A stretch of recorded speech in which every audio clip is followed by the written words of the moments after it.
All right, so in this video, I want to talk to you guys about the iPhone 13 mini. This is not a review, but just want to give you my impression of switching from the iPhone 12 Pro Max to the mini.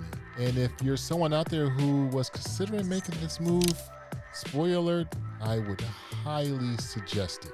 I would say for the most part, it's very refreshing to go from a larger phone to a smaller phone. The reason why it's refreshing is because it's not overwhelming when holding the device in your hand. For me, I'm able to text with one hand. I'm able to reach all four corners of the device with one hand.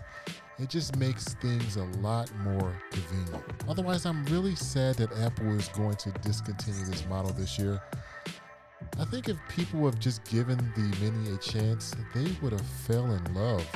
It's been reported that sales have been relatively low for the Mini in comparison to the 6.1 and the larger Max version of the iPhone 13 and the 12 variants. I do wonder if the research that they put into this device just didn't pan out. I feel like in a tech world, a lot of influencers wanted this device to work, but in reality, it appears that people like larger phones compared to the smaller screens, since a lot of people consume so much media on their device. And I think people really need a larger battery just to ensure they can go all day long. With that said, I would suggest if you're going to go with the Mini to buy a portable power pack, because this device battery is not as good as a larger iPhone, which is understandable because this phone does not have such a large battery.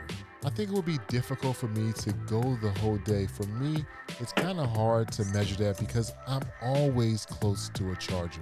Otherwise, just a quick video. Let me know in the comments below if you have any questions about switching from the iPhone 12 Pro Max or the iPhone 13 Pro Max. Otherwise, I will talk to you guys in the next one. Later.